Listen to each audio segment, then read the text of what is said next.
Welcome back into the Creighton newsletter video version. I'm Jon Nyatawa. Appreciate you coming in, checking it out.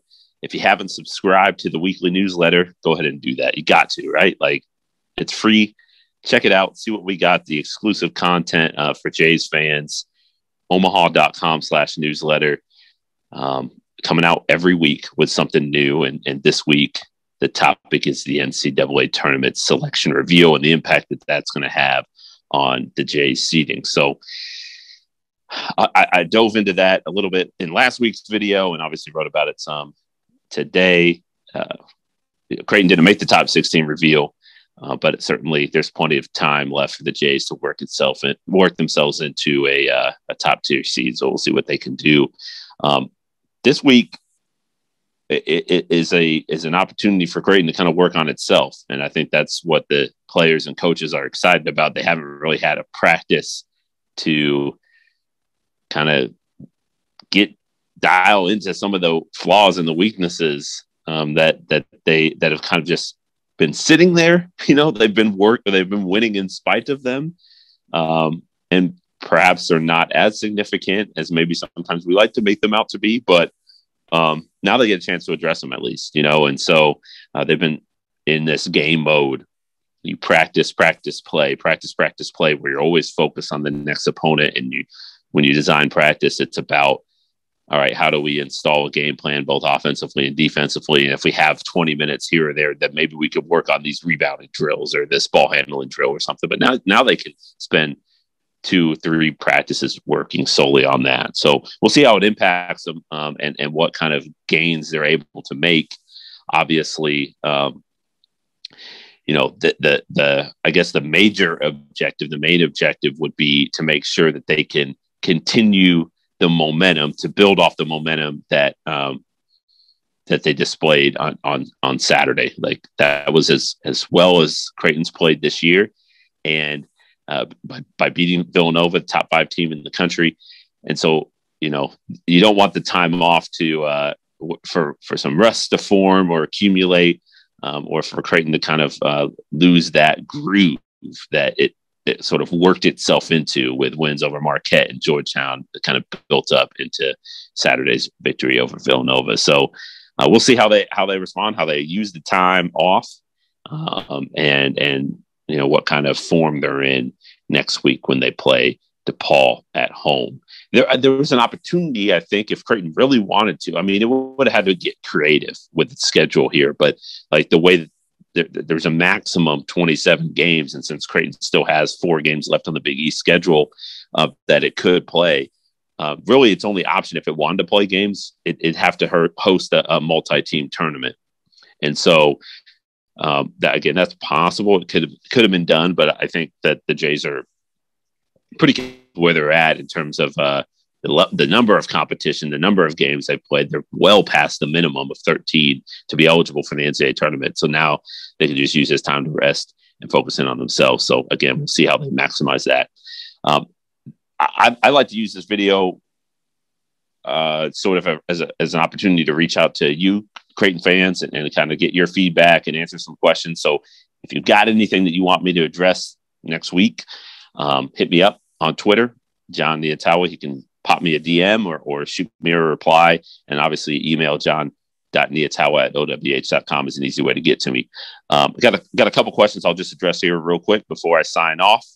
My man Robert sent in a note about Marcus Zegarowski. I feel like I've seen this more and more on Twitter and within Creighton fan circles, wondering about what is Marcus Zegarowski going to do at the end of the year, because I think a lot of folks, me included, just sort of assume that he is sort of set up and scheduled to make that natural leap to the pros after his junior season, like so many college stars do.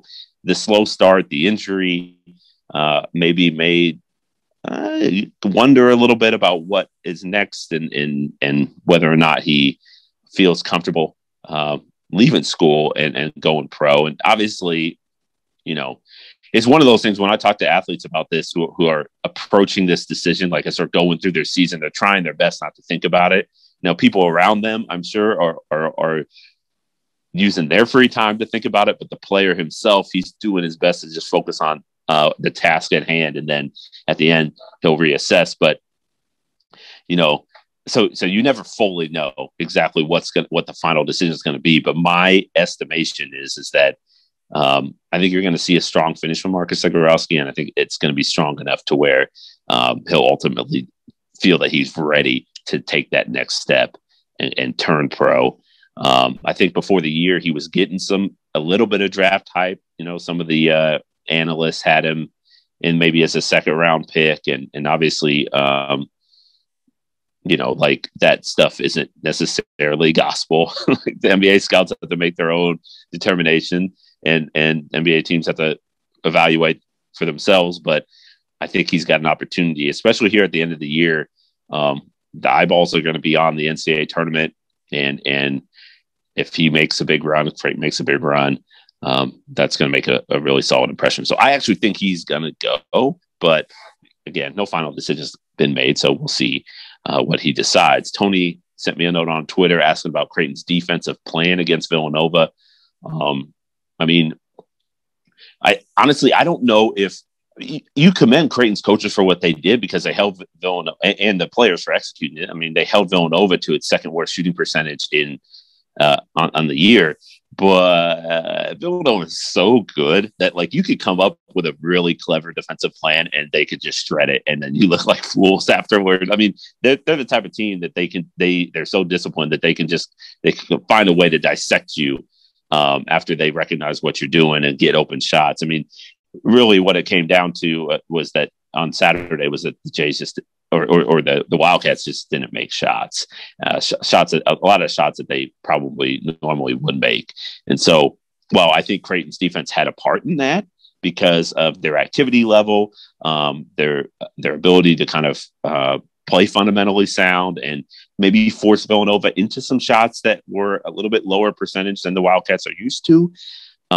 But again, Colin Gillespie, Jeremiah Robinson Earl, those guys were 6 of 25. That's rare. I don't think that's going to happen again. So when these two teams meet in a couple weeks, obviously you'll see Creighton make some tweaks, and Villanova certainly will adjust, but it's going to be harder. And so, but kudos to Creighton. It was a good plan, and the guys executed it really well and kept Villanova off balance. I actually think the biggest key for Creighton's defense was the fact that Creighton's offense kept the pressure on Villanova. Creighton was so sharp and its pace was at a high level, and it felt like the Jays actually had Villanova on its heels because Creighton kept the pedal to the floor, and Villanova could never get an opportunity to relax. And I feel like that pressure kind of mounted. This is kind of the thing that Creighton did to teams last year, was they were so efficient offensively and had that potential to kind of hit you with an 8-0, 10-0 run that in a heartbeat, like in an instant, bam, it was a 2-point game. All of a sudden it's 12.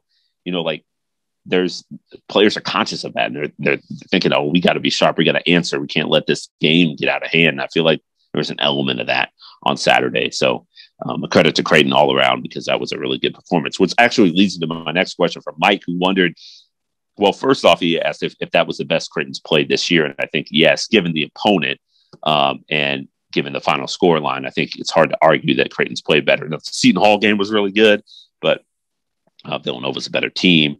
And then as a subplot question, Mike was wondering if, like, when's the last time Creighton's played that well in general? Like last year, did the Jays have a game where they put it together and played that well? 2 years ago, 3 years, I mean, the Seton Hall game at home comes to mind last year as a game where I felt like Creighton was incredibly locked in, and that Seton Hall team was a top 10 team, a team that a lot of people thought had a chance to make a Final Four run, and Creighton won that game handily at the end by putting together that surge. So that game comes to mind. I actually think about the Villanova game in 2018. That was the Wildcats team that ultimately won the national title and had 4 NBA guys on it. I mean, it was a loaded squad. And Creighton had good talent too. I mean, Marcus Foster and Kyrie Thomas were leading the way on the wings for the Jays. And that was, Mitch Ballock and Tyshawn Alexander were freshmen. So they were still learning, but they made an impact. Jacob Epperson had a good day that day. I felt like that game, Creighton was incredibly locked in, and they caught Villanova at a time when Nova was starting to make its put things together, and it was peaking. Like the Wildcats had lost a couple games earlier in the year because of injuries and maybe just not finding their form, but they were like nearing a level where they were playing really well, and Creighton was able to win that game. So that one stands out too. But I'm sure there were a number of them. I mean, if you go way back to before I was covering the team, when Creighton eviscerated Villanova twice during Doug's senior year, those were two really impressive performances. But yeah, the Jays saved their best for Nova, I guess. Is that what I'm coming down to? But yeah, kudos to Creighton. It was a really impressive performance on Saturday, and obviously they're going to try to bottle that up and try to replicate it going forward as they complete the rest of the regular season. So the Jays, like I said, they're off this week, but that doesn't mean you shouldn't check out Omaha.com. We've got plenty of good coverage content on the Jays planned for this week and next week as they as Creighton prepares for another 2-game week, playing DePaul on Wednesday. That's the first game back from break. So I appreciate you watching. I appreciate your interest in our coverage. Thanks for the support, and we'll be back here next week.